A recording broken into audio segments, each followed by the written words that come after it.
All right, well, good morning, everybody. Wednesday again. We are in separate locations today due to some bad weather hitting the southeast, which, say, I guess you've already encountered some. I have too. Over my shoulder, it looks pretty clear right now, but it's not supposed to last for long.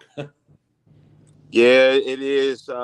Traffic is a snarl as well. So safe travels to everybody going to where you're going. We're back in the studios live virtually Right. for safety. Uh, it made more sense to just make sure we were safe from at home, and then everybody can still tune in virtually as always. Absolutely. So, before we get into some of these news, how was your weekend? How have things been for you so far? Pretty good weekend. Very busy weekend of Yep. concerts and events again. Um, Still another busy weekend of concerts and events, and you know, we just want to keep doing and managing and curating safe events all the way across the board, and everything's been good. No, absolutely. Because, unfortunately, since you said that, it wasn't an event, but real quick before we get into this as well, did you hear about the incident down at Piedmont Park? Just people playing basketball, not an event, basketball. Shots were fired. I don't think anybody was seriously injured though, but that just goes to show about safety and environments, and especially at these events, because things can happen anytime, any place, almost nowadays. I keep saying to you and discussing about where we are um, with just humanity itself. Mhm. Right now, the world is very angry, and what we're trying to do is offer solutions to turn down the volume on that anger. um it's never that serious where you're so competitive that you have no regard for human life. No, It's but just then, well, like you're saying, you know, on the edge of trying to get people to turn down, not just in safety of events, but hey, guess what? Just like we talked about, cannabis can help that too. absolutely relax, Mm-hmm. chill, smoke one. Change your mind, change your outlook, change your thought process, all of that. Absolutely. And I think there's just that as and I just think that social programming, when you see so many negative situations and you hear about so many negative situations, that it's programming, and Mm-hmm. that programming is programming your subconscious. And when that reality hits, your subconscious will allow you to enact something that you heard in reality, but it's now your reality that has become a detriment to your life and to a person's life, that you've literally made a wrong decision. Into your family's life. It can affect your family, even if they're involved in that exact decision. The influence and the effects will filter down to them. You're totally right. You can't always think about you because it's not always me, myself, and I. There's others involved. That is true. So we're going to get into this in Florida, and I'm going to mention this in Florida. I'm going to go to a second chapter after that. But they're saying in Florida now, adult use cannabis appears to be on the 2024 Florida ballot. Possibly. There are enough signatures to qualify, but the state's attorney general believes that the initiative, as written, violates state law. And if the initiative does make it to the voters, will it garner enough support? Chris Cano, the executive director of the Suncoast Normal Chapter, has his doubts. And in addition to this, real quick, to need for a 60% vote in favor. And he also worries the law would benefit the industry more than the consumers. Mm.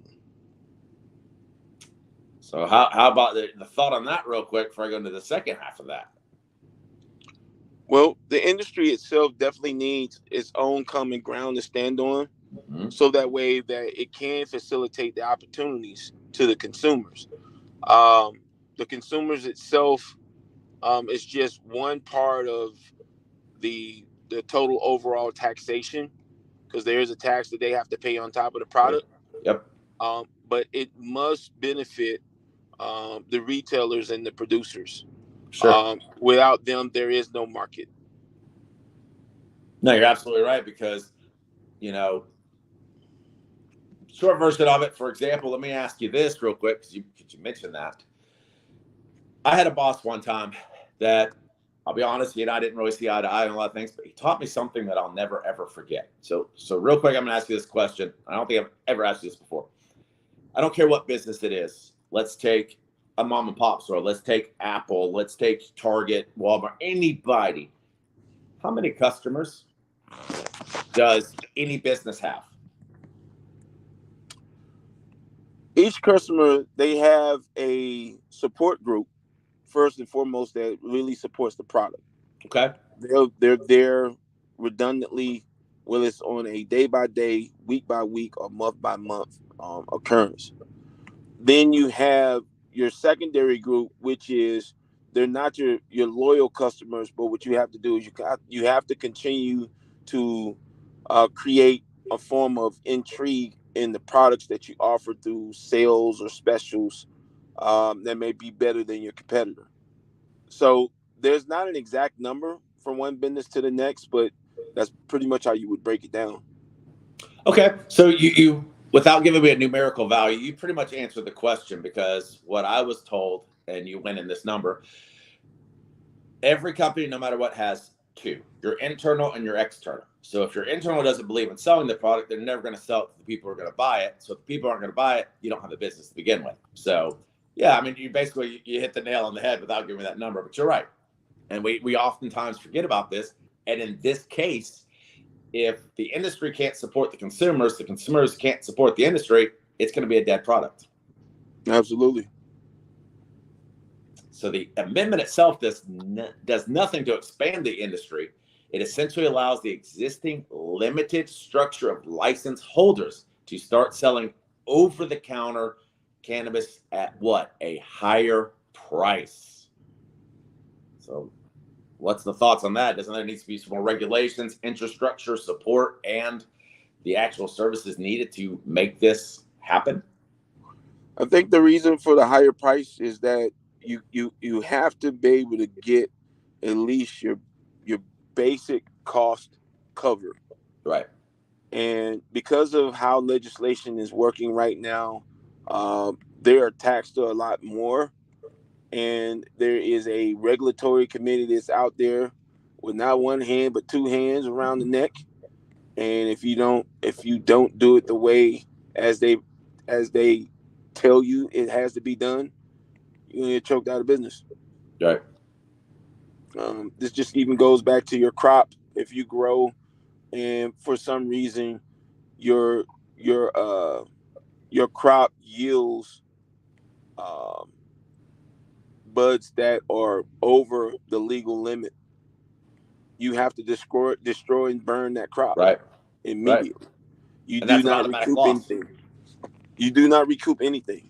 No. And then in addition to that, it's not a totally insurable industry as of yet, which means that loss is even greater Right.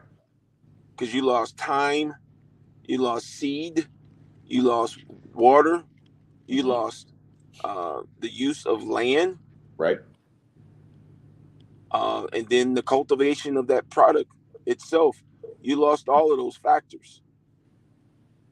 No, absolutely. And for example, I know you'll know about this. Uh, let's take a bar, for example. If they've got a product such as a beer that's out of date, most of the time those distributors will buy them back from it. During the pandemic, for example, people who had beauty stores were able to write off lost product that they couldn't use during that time frame in their taxes at the end of the year. None of that's able to be written off of what we just Right. talked about with these crops. That's true. Just complete loss. No It is. refund, no nothing. That's correct. Wow. So we've got some next little spark we're going to tie in with kind of with Florida there. I guess you've heard that Mike Pence has now put his name in for president. He's going to run for president, correct? I actually missed that news. Okay. But that is very interesting to hear. Well, he is. He's put his name in. I believe it was last Thursday, and we're going to be covering a lot of these potential people running for president. But where do you think he stands on the cannabis initiative and federal and whatnot? I haven't heard any of his expressed views on it. He Um, is against it. He believes it's a gateway and would only create further issues with other drugs, and he does not want it to be federally allotted whatsoever. and that's a reflection of his views right out of the state of Indiana. Correct. So the reason we're bringing that up real quick is we're just talking about voting on Florida, and actually I didn't even have that in the notes. I just remember it. But that, that's something that as we get close to that time, we're going to be covering and looking at these potential, and I'm sure we'll dedicate a whole show, probably get Chris on, a few others and whatnot, and talk about it, because it's getting to that time frame where, especially in the cannabis industry, we've got to look at what do these people represent with our values towards pushing this movement forward, and the time that we're going to be looking at wanting to vote at not just the federal level but the state level as well. Absolutely. So we'll definitely tie into that, but I want to bring that out real quick. Now we're going to go up a little bit to Maryland. Guess what? Legalization day is fast approaching, and lawmakers are busily preparing. Officials are now accepting grant applications for medical dispensaries to obtain adult use license starting August 1st. So we're about, a month and a half out, roughly. Social equality licenses will be eligible for the money to cover startup costs. The state's historical Black colleges and universities will be eligible for grants to set up cannabis-related programs. And state cannabis regulated issued guidance documents for the industry came out just last week. I applaud that. That is tremendous. That is a big jump for anyone who is qualified to get that grant. It gives you startup money that you don't have to pay back, right? To actually curate and be a staple in that industry. So I definitely applaud the state for that. That is tremendous. Now let me ask you, going off on a sub note there. One of the things that we definitely brought up in that, and again, we give them complete props for it, the state's historical Black colleges and universities. What do you think could possibly now open up the door for many other HBCUs? Because I don't have that number off the top of my head, but there's quite a few, especially in the South, and not just limited to the South. But do you think that can now open the door for other HBCUs to do the same type of thing? Yeah, I truly see it, and because opportunity is what a lot of people need, and the states have the money, right? And I'm talking about they have a total sourcing of not only all communities, but all residents of that state puts into that pot, and that allocation is a very significant allocation where it helps people. It helps people to thrive. It helps people to grow and give, and to establish all the way across the board for the community. It's phenomenal, and other states need to look at that and award on that same type of basis. Well, and like we've talked about many times about equality. This could possibly open that door for a big step in that equality, don't you think? Especially if we're going to be looking at HBCUs as being a leading in research and development. Absolutely. So, hey, I give Maryland all the props to that. And besides the fact that they already have great crab cakes, but hey, this could be something that they're now also associated, known for, and helping to move forward with it. Right. So something real quick, CBD regulations. Have you heard about that? Got some changes. Earlier this year, the Food and Drug Administration announced that the existing regulatory pathways were not appropriate to regulate CBD. The agency asked Congress to set up a new path and offered to work with them on that, while Congress has been busy on other matters lately, which we've seen, and there's a lot going on, as we know. The FDA has outlined that it would like to see from the lawmakers. So they've sent them the guidelines, the outlines of what they'd like for them to do. Now they're waiting to get a response.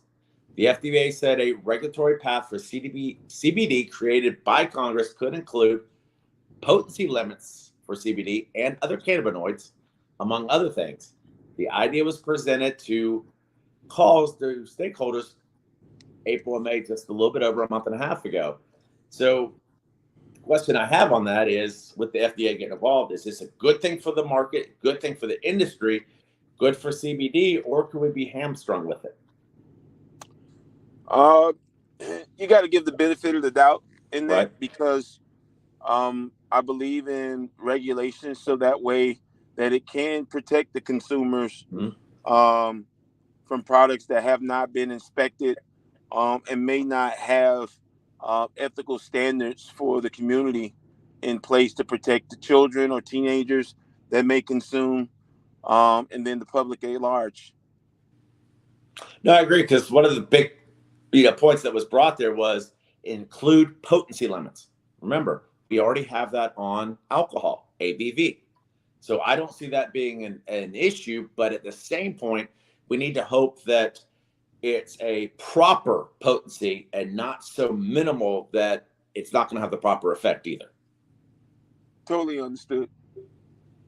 So, we'll just have to follow it up. It is a potential, fine line, but I do think it's definitely a big step in the right way. And hopefully, with the FDA being involved, we can now start doing more research in other processes and other products with cannabinoids as well. Yeah, you're right about that. Right. So let's move to Major League Baseball real quick before we have an update on Vegas, other than the Vegas Knights winning the Stanley Cup last night, if you didn't see that. Go Knights. Hey, second Stanley Cup Finals in 6 years as an organization, and they already won the title. How incredible is that? Wonderful, man. That's a tremendous organization. I've been watching their progress since that franchise started a few years back. So I mean, that's phenomenal. And we almost went to one of the games in November. We were out there. Unfortunately, we weren't able to. But hey, if any NHL team or professional sports team would like us to come out and do some stuff in your city, because hey, we help get the Knights there, right? Because we support them by being in Vegas. I mean, can't we take that stance? I hope. Hey, we can be a part of the winning process. We can say that we supported them from the sidelines, right, which we did. A couple of guys that we were hanging out with, they definitely went to the game, and yes, they did. They had a chance to indulge and enjoy. We were there for business. We were supporting the industry, right? Overall, from BizCon's perspective, just being there, soaking up all the resources that we can soak up there, and then also learning more new innovations in the process as well. So we elected not to go to the game because we still had more network opportunities in front of us that evening, and we opted for networking instead of going to a game. Exactly. But here's why we're bringing all of this up, because we were talking about CBD, but guess what? Remember how we talked about the Chicago Cubs and doing the Minded Drinks is the officially sponsored with CBD and of the Cubs last year? Remember we kind of touched on that a few months ago? Yes. So guess what? We now have a second MLB team. Kansas City Royals. They've linked a sponsorship deal with Pure Spectrum CBD. So if you'd like to learn about CBD while watching the Royals play, just head on over to the Pure Spectrum Lodge at Kauffman Stadium. So they literally have a spot inside the stadium where you can learn about CBD. That sounds great, doesn't it? And that's something that, and you're looking right there in the state of Missouri. That is tremendous. That really is tremendous. Right. So, hey, hopefully the Royals not only jumping on as the second MLB team, would like to see others do it as well, but they're going to what? Educate people. How big is that? It truly is. It's kind of conflicting to a certain degree because you think that the Kansas City Royals are in Kansas, in the state of Kansas. It's in Missouri. Right. The state of Kansas is totally against cannabis and CBD. So that's kind of the interesting, movement on that. But we'll have to see what it does. But, if nothing else, commend them for that step forward and what it could possibly mean for the whole entire industry and the sports market. That's absolutely correct. I think that the value for the sports market, when you're talking about players who are trying to recover from injuries like growing pulls, hamstrings, quads, any type of muscle or muscle pull, pectoralis tear. These are plaguing issues that's there. Even rolling your ankles. Good Mm-hmm. Lord. That's a common occurrence in all sports, whether it's football, baseball, basketball. You're always rolling that ankle, Yes. and that swelling and inflammation that happens. Oh gosh, the pain is tremendous and intense. And I truly believe between CBD oil and cream, Mm-hmm. and then the CBD itself has the therapeutic and medicinal benefits that will give you a fast recovery and Right. rehabilitation from the injury. So a little bit on this real quick as we transition to the next thing. The Cubs, as we said, was the first one. Well, that partnership with the Cubs included multiple signages throughout Wrigley Field, and I believe it's next weekend. The Cubs are actually going over to England to play a series, I believe, with the Cardinals. And included in that agreement was international marketing rights in the United Kingdom for this product because the Cubs are playing baseball over there. So this deal is not just being here with the MLB, but now it's helping to move forward into the UK as well. Now that's phenomenal, because the game is going abroad Right. and different nations, whether they're in Europe, um, whether they're in Africa, they're also taking on those identities as well. So it's definitely phenomenal. I mean, how big could it be if we could get soccer, or as they say over in Europe, football, if we could get them tied in with the cannabis? I mean, that's touching every globe, every continent across the globe, and what, hundreds of millions, if not a billion, of fans throughout the world? True indeed. I think the biggest concern is the anti-doping agencies that regulate Right. those sports. They still have not changed their view on cannabis being a Schedule One, Mm-hmm. and they can suspend players still Right. for consumption through random testing. No, that's a great point because we're seeing it with the IOC, and we've seen it that way for a while now. So, no, it's a very valid point. Yeah. Absolutely. So back to Vegas, and this time not about the Knights, but I've got some updates as to kind of what's going on there and why things were happening with what we talked about last time on the consumption lounges.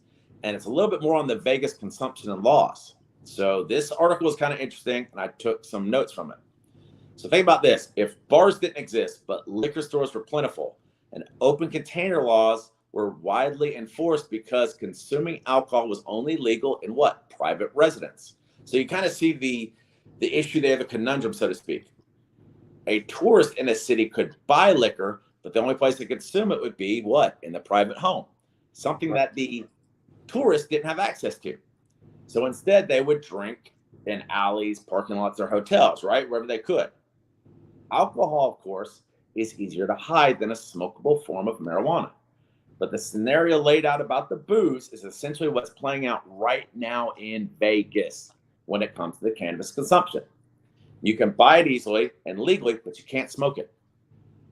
Now, granted, yes, when we've been out there, we've seen it, on the streets, cars, wherever it might be. And we know that's going to happen because, right, wrong, or indifferent, same thing does happen with alcohol. That's a problem the city's hoping to address with the cannabis consumption lounges. But as we spoke, we see where the issue is. Rules have been passed for these, but none have actually opened. A cannabis lounge would essentially be a bar where you could smoke marijuana but not drink the alcohol.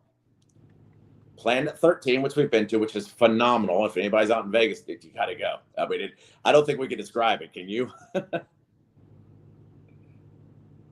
But Vegas' largest dispensary plans to open one of its off-strip property, but there's many questions that are remaining about the future of Vegas and the consumption remains.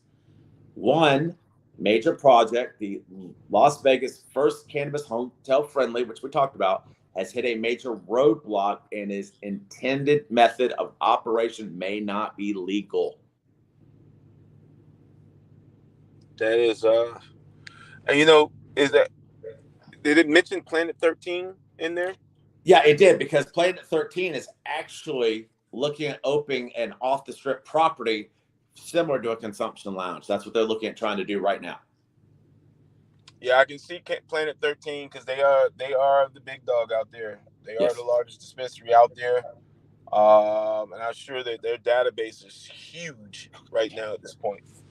Oh, absolutely it is. But see, here's kind of where we're getting into that issue there. The major casino operators like Caesars, MGM, Wynn will not offer cannabis consumption lounges. In fact, no Vegas casino operator would consider doing any business in the cannabis because the product remains illegal on the federal level. Under rules adopted by Nevada for consumption lounges, no lounge may open within 1,500 feet of a casino. That creates a problem for off the strip boutique hotels that market itself as Las Vegas' first cannabis inclusive property. Now, Lexi was the first plan to have a consumption lounge on the property, but cannot do it because of the place Station Casino sits less than 1,500 feet from the Lexi. Now, the hotel, which opens on June 2nd, so it's already happened, still plans to offer cannabis smoking in some of its hotel rooms, but you see where the conundrum is, right? Only those staying in the designated rooms on the fourth floor, like we spoke of, have the accommodations for the outfit with the state of the art restoration factors of the air filtration system in each room, but they can't do it because of the incidents with the casino. The problem is one of the big is that smoking in a hotel room, even with equipped special filtration, is still not legal. So how many snags are they hitting trying to do these consumption lounges or certain ones in their hotels? So if the Lexi allows people to smoke cannabis in its room, it would be arguing that the rooms are a private residence for a period of guests to stay. Currently, it's only legal to smoke products in a private home, which would be the residence. But how do you have a private residency in a hotel unless, like for example, what is it? I think Elton John has rented out, sections or whatnot as a residence in these hotels. So how do you think they're going to be able to get around that?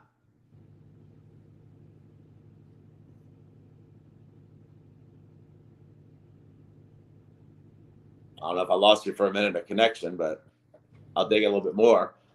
So Amanda Connor goes on to speak, and she's an attorney with Connor and Connor, a Nevada firm specializing in cannabis law. I think most people would argue that hotel rooms are public places that are open for business for the public to rent these rooms. The hotel's operator sent a statement to the news channel that reads in part, the Lexi operates in accordance with local and state laws. No cannabis will be sold on the property. No cannabis can be legally delivered to the property, and smoke in common areas, which is prohibited by the laws. Whether it's legal to do what the hotel plans to be is considered a gray area. I think most people would argue that hotel rooms are public places that are open for the business, as we stated, to rent. And they're trying to see what they can do going forth.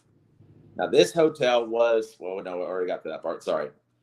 The only ones staying in the designated areas would be able to, but like we said, that filtration is still good, but not legal. So where do you think Nevada and these hotels can move forward in trying to move this? Is this going to be a huge stumbling block? I think that it's a step in the right direction, Nate. I think the True. biggest thing is working on the operational script to regulate it, but also support it because it's gonna need the support from the state. It won't just thrive alone. It's gonna have to get some resources for the state to thrive. So I really think that they're going in the right direction, as I said before. I just think that someone has to make a tough decision Mm-hmm. where the support's going to come from. Well, and again, I think that absolutely they're going in the right direction, but let's also look at business as a whole. The first one of anything, it's going to have a fight. It's going to have a struggle. It's going to have a learning process. It's going to have its stumbling blocks, but at least we're trying to get the moving forward because once you're able to get past this and get it worked out, what is this going to open up for other consumption lounges across the nation? I mean, it's going to be big. It's got to get past it somehow, some way, right? It definitely gives it a guide, and then what it's going to do is it's going to be well documented, so that way that the person in the next state will be able to look at it and follow and replicate that same process. Absolutely, because Colorado had its stumbling blocks when it first started with its dispensaries, and not just the medicinal, but the recreational use. Las Vegas, I'm sure, did too. California, all of them have. But we got to start somewhere. So, hey, let's get out there, people in Vegas, support this, talk to your officials, do whatever it takes in terms of the voting or going to these public speeches that they have in their community outreach, and let's make this move forward, because this would be big, not just in Vegas, but I think across the nation, New York, Colorado, LA, anywhere else. And it's important to help, because we can regulate, we can help educate, and we can help make sure that it's done safely by doing these things. You're totally right about that. And Vegas is the state to do it. I mean, well, I'm sorry. Nevada is the state to do it. And it's just because they write their own ticket, they write their own way. And then challenging the Fed, they have done it on occasions before. They were successful on it, and I don't see them not succeeding on this one. I don't either. I mean, they've succeeded on so much already that you kind of look at it and go, wait, how are you getting away with that? So this would help everything, not just your state and local level, because of the taxes, the tourists, the consumption, the sales. It just helps the entire market. It does. Tourism in Vegas is very, very unique. It's niche. Yes. And this is something that is niche. The cannabis market is not for everybody. No. So I'm hoping that Vegas will be its own modern day Amsterdam of America, and for the cannabis market itself. Absolutely right. But I mean, let's look at it from the other side too. Guess what? The casino market's not for everybody. The bar market's not for everybody. And that's okay. We've got that, across the nation. Not everybody goes to the bars or the casinos, and that's fine. But let's have that option and have a safe option for those who want to. Absolutely. Absolutely. When you think about what needs to be done now, the legislators in that state believe in it, and they're making those changes. It's just like how we talked about Vice President Pence totally opposed to the cannabis market. Putting him in as commander-in-chief is a setback for the market. So I totally feel he will not be there in the seat of president, because he will lose support of the industry. I think it will too. But again, that's why people, when you go out to do your voting, not just at the federal level, but your state level, look at everything that those candidates support, what their opposition is, what they want to try to do, and educate yourself on it first to align yourself with those individuals. And don't just listen to families, friends, who's saying you should or this. Educate and do it yourself, because I promise you, a lot of these voters do not know where a stance of these particular individuals is going to be on, say, a issue such as cannabis, because they're not as a whole researching it themselves. They're not. And then also at the same time, for whatever popular thoughts and belief from their upbringing or from associations, is the reason why they're thinking about it and looking at it the way that they are. And it could be totally, totally wrong and totally damning against the industry. Well, I also think that using that stigma and that stance that's been for decades now of it being a gateway, not only I think that it's been proven that that's false, but people are still using that as a scare tactic. They are. They totally are. And come on now, we've grown up, we've educated ourselves past that point. It's not a gateway. It's not going to lead to the other things. That's like saying that somebody using rubbing alcohol to help a wound on their arm is going to lead them to be an alcoholic. Are you serious? Right.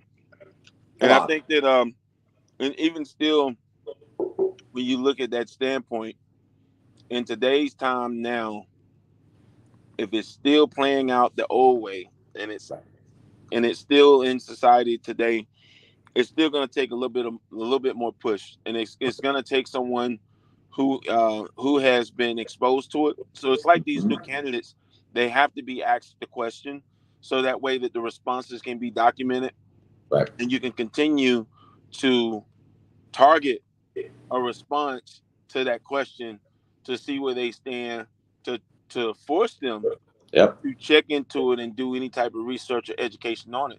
And I think some of these people should be questioned regarding their knowledge, regarding the industry. How much have they looked at it as an opportunity to grow resources within the state and create more employment opportunities and business opportunities for people across the board? Right. No, absolutely. So I've got a question for you before I go to this next part. We've discussed multiple times, not just myself and you, but others. We've talked about how important things are with mental health, correct?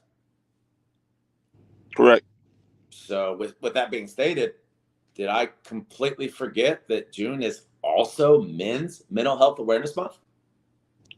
Right behind the primary month, which is May. Absolutely. Correct. So to answer that question, no, I did not forget. I did that on purpose last week. I didn't bring it up with what we're talking about because the point I was trying to make is, guess what? As individuals, as a nation, as a society, we forget about that. We forget about men's mental health. All mental health is important, whether it be women, children. But I think that a lot of times we kind of push the men's mental health to the side. We do. I think that is because men has always been looked at as the head of household. It has been pushed off as a male dominated society when it comes to business and opportunities. But at the same time, men go through a tremendous amount of setbacks. There are more women in the world than men. Men have to work on not only focus, but they have to work on leadership as well. And it's just a tremendous pressure in this world that society brings to a man today. No, absolutely. I mean, think about this. Though men account for 10% of patients with bulimia or anorexia, men with eating disorders are less likely to seek help. Over 6 million men suffer from depression per year, but male diagnosis goes mostly underdiagnosed. More than 3 million men in the US have panic disorder, agoraphobia, or other phobias. 2.3 million Americans are affected by bipolar disease, and an equal men and women develop the illness mostly between 16 and 25. But did you know that one of the leading causes of disability in America is schizophrenia? And approximately 3.5 million people in the US have been diagnosed, and 90% of those are diagnosed by age 30 or men. Wow. That is, 40% of men will not even talk about their mental health. But and we know that answer. Well, but why is that? um, I would just say for my male psyche, male ego, um, our ego always have to have this really strong front, and that strong front, everyone has. I ain't gonna say everyone, but most people have fears about the unknown, the unforeseen, and that's enough to create panic and anxiety in anyone. Um, True leadership itself have to take on those risks. Those risks, there's so many unforeseen, so many variables in there that could be so crushing, so devastating that it can cause decisions, detriments in life that some people are not willing to take. I agree, but I don't think it's just that. I think it's also the fact that, like the stigma that we talk about with cannabis, there's still a stigma that as a male, you're the provider, you're the strength, you're the head, you're this, you're that. And showing that, hey, I need a break, I need something with my mental health, that's weakness.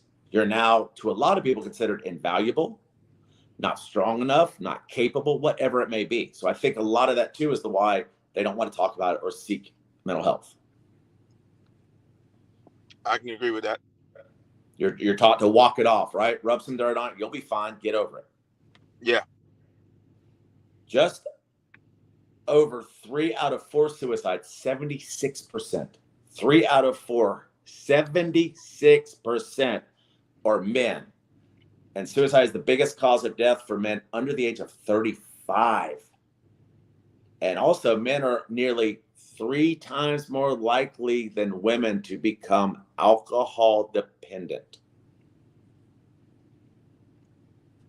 So that right there shows that, hey, alcohol is accepted as a societal thing, as, hey, we go out to a bar, a club, a sporting event, a social gathering, drink. But that's also a self-diagnosis where that's what they're doing. But we're bringing that up because if you're self-diagnosing and self-medicating, let's say, with alcohol, aren't you already creating a problem with alcohol as itself is a depressant? Yes, absolutely. When we should Alcohol go on the route of also cannabis. is also a very cheap alternative as well, Correct. Correct.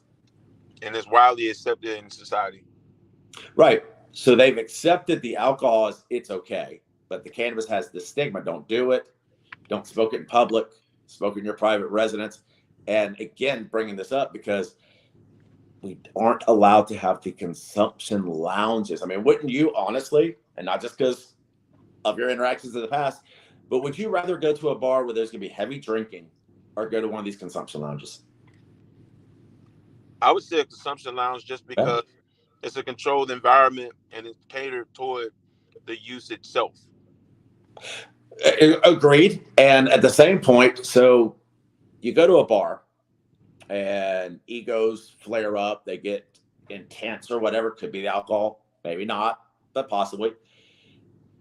If you took the two side by side on comparison, wouldn't you think, let's just say rough number, I don't know, at least 60% of an altercation would be a higher chance of it happening at a bar than a consumption lounge? I can see that. Um, I've always, from being in the business of conflict resolution, alcohol always unlock discretion. Mm-hmm. When discretion goes out the window, that's when altercations and encounters occur. Correct. Correct. And I would say that your biggest argument or debate, if you want to say, at a consumption lounge is probably going to be, what are we going to get to eat? Gotta feed that appetite. Right. You're gonna get the munchies you're gonna get the munchies for sure.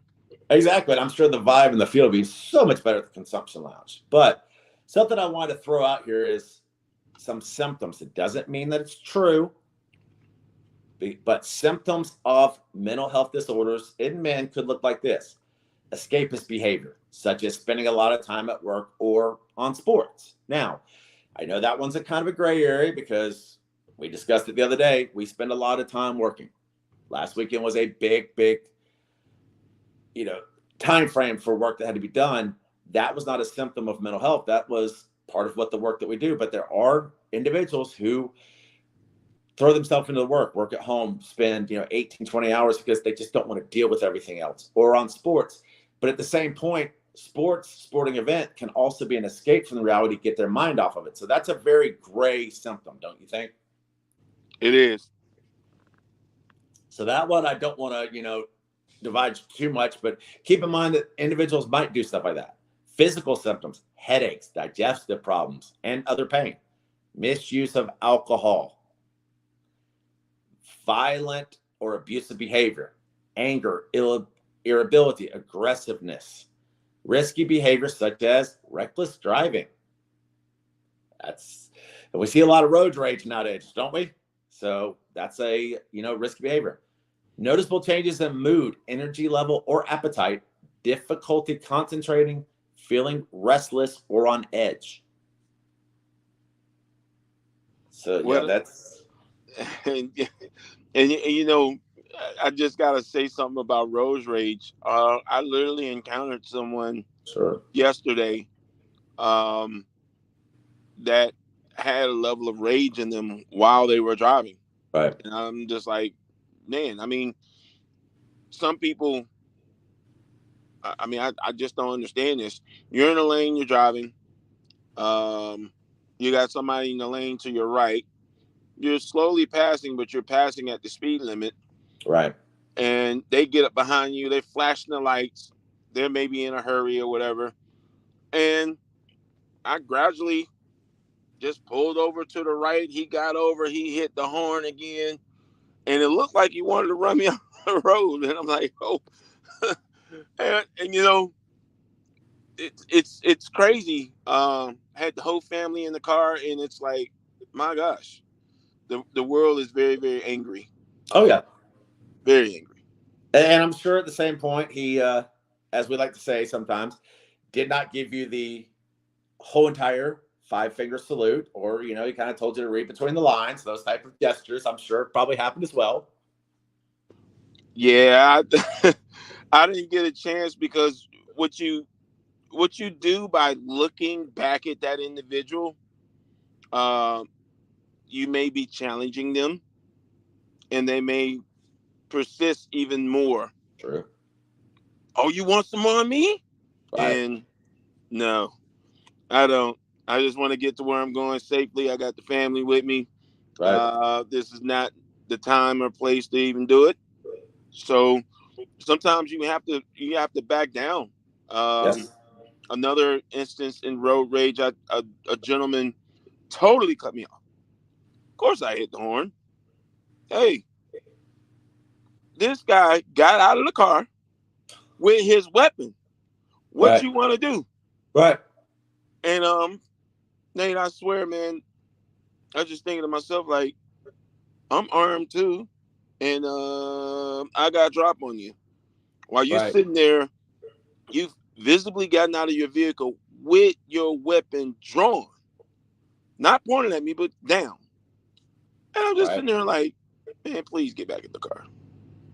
Please get back in the car. And you just gotta ask yourself. I mean, even then, I didn't say nothing back to him. Right. I let him have his moment, or I could have said something and instigated that situation to go to the next level. And I'm like, I don't need this today, so I didn't say anything. And any other day, I'm not gonna say anything because I don't want to escalate it to that level to where I have to make a decision to take a human life. Because if I do use my weapon, I have to be prepared to take human life. You can't Correct. just you just can't wound a person. And I, at the same time, if my life was in jeopardy, then I would have protected my life without question. Exactly. But that also leads to the point that I am an advocate for guns, but in the proper use as well as proper regulations. But nowadays, what would you say? 60% of people at least have them or have access to one? Well, for people who execute their constitutional right to bear arms, I truly understand the sentiments and feelings. Um, I just think that everyone should take a thought regarding discretion when you use it. I've been trained. I go through continuous education annually for my security training as well to know and understand the handling and the use of force. And in today's society, because of the anger, sometimes you have to be very selective to respond to anger. It's all about de escalation. Yes. Everyone should execute that in their judgment. De-escalation. Let me de-escalate the situation. Let me not be the biggest bad man or the biggest bad woman in this situation. Let me be this human being and show some form of kindness and compassion Mm-hmm. or passiveness. Correct. Correct. And I have some some stats I want to give you, but I think a lot of these are actually not correct. 9% of men describe themselves as severely or extremely stressed. I think that percent's higher than that. 8% strongly agree that overwork and stress caused by a need to achieve on the job or in school affects or hurts my life. So their need for achievement is so high that it's affecting other areas of their life. I think it's higher than 8%. 34 agreed or strongly agreed that they were constantly feeling stress or under pressure, and 11 strongly agreed. I think 34 is higher than that. How about this one? 12% of men said that the last time they were prompted to take time off work to see a GP was because they were constantly feeling stressed or under pressure. 11% had a profound feeling of sadness. Again, I think those numbers are too low. I think it's higher than that. Yeah, men's egos will not express anything that will be looked at as a weakness. I truly believe that. Even myself as a man, I'll have my conversations with you or people that I trust and confidence of information for encouragement. I know I can count on you for a nudge of encouragement, along with some of my other friends from my support group, for a level of encouragement. So I definitely appreciate you, and I appreciate those friends that will keep nudging me, maintain that positively, and then give me a clear outlook of where I need to be at. And then I'm gladly to do that same thing for you and for them, and then even for anybody that's listening, because you need it. You need that circle. You do need that support group, and that will get you past those dark circumstances. No, absolutely. And you're right on that. And not to kind of, poke at you or give an example. But again, even though you are correct on that, you do that. We had that conversation yesterday where you want to take I take blame, I take this. And hey, we've got to also learn to get past that as a society, we need to be a we, not an I. Correct. But again, that's part of who we are. And that's also part of the, hey, it's a passion that I want to do so well that I'm going to say I when, hey, you know what? Let's do a we. Let's make this work together, because Rome wasn't built in a day. Like to say, well, guess what? Rome wasn't built by one man either. It wasn't. And it's great to have help. And I appreciate you. So how about this? In the U.S., we're going to U.S. that. The suicide rate among males is 4 times higher than females. Male death represents 79% of all suicides, accounting to roughly 105 men who die a day. 105 a day. U.S. in the year before, only 35% of men on average sought care for mental health. And guess what? 1 in 2 get diagnosed with mental health disorder. So would that be me or you? 1 in 2, 50%. In today's society, it's more complex and more complicated. Mm-hmm. Understanding, I don't want to call it a game. No. Understanding life itself, the orchestration of it, and the ever-changing circumstances which causes you to adapt. Right. Some people adapt naturally. Some Right. people are forced to adapt. Necessity. And then it's up to you to evolve from that circumstance. Right. It's either going to spring you forward or set you back. Mm-hmm. Now think about this for a minute. And I think this is one of those that you've got to hear it and you got to think about it for a minute. Although women as a whole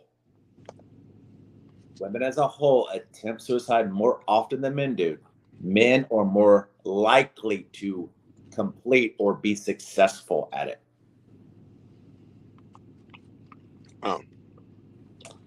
And here's why they say that's because men use methods that are more likely to cause it, such as guns, more act impulsively on the thought. So instead of sitting back and going, hey, what's really going on? How can I fix this situation? It's done.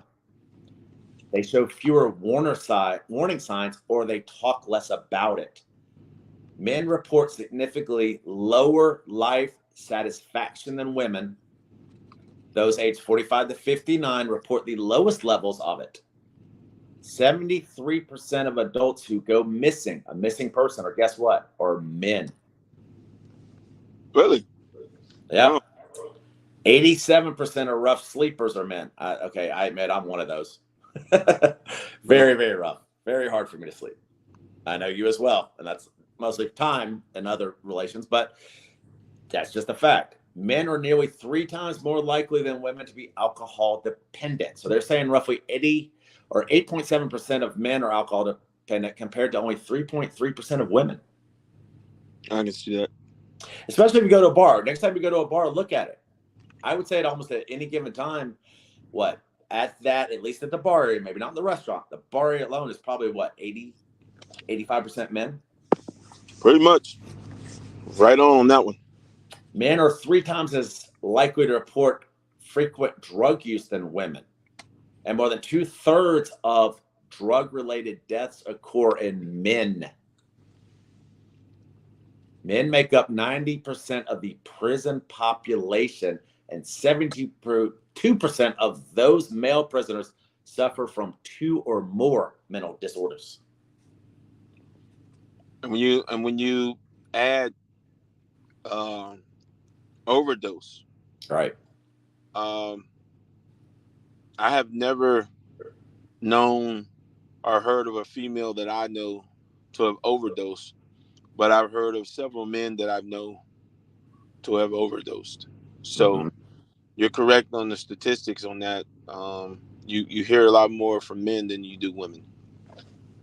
Men are nearly 50% more likely than women to be detained and treated for compulsory psychiatric as an inpatient.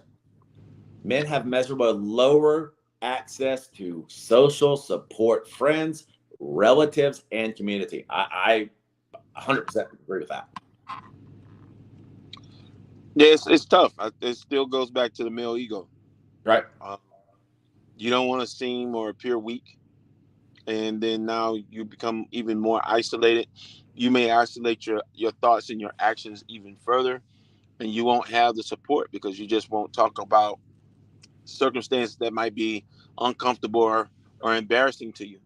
So I definitely understand. Now, how about this one? This is the last statistic I'm going to give you at this moment. How about this? Men commit 86% of the violent crimes. That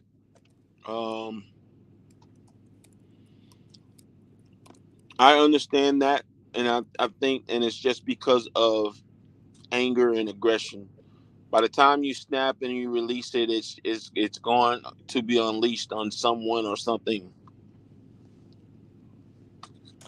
Nope, I agree. But, with all that discussion, all the stats we gave you, do you realize that men more likely use cannabis than women? So 8% of men versus 4% of women. But those numbers, I think we need to get those numbers up. I think, honestly, now not all men can take it. We understand that not all people can. But I think we need to get up to 30-40% because we've already seen how high the percent is of those who drink alcohol and use other drugs. I think that's numbers underreported. I Yes, think I do because the too. stigma is still prevailing in today's time and in the marketplace, that you can't openly admit that you use it because it could affect your employment. It Mm-hmm. can possibly affect your freedoms.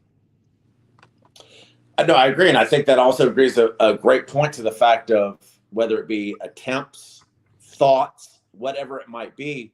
I think these numbers a lot are underreported because people feel they can't report it. Or, for example, somebody gets into a car wreck, let's just say. Was that car wreck an actual wreck, an accident, or was it what we've said as secondhand suicide of, hey, this is how I can do it without the stigma if I try to take my own life?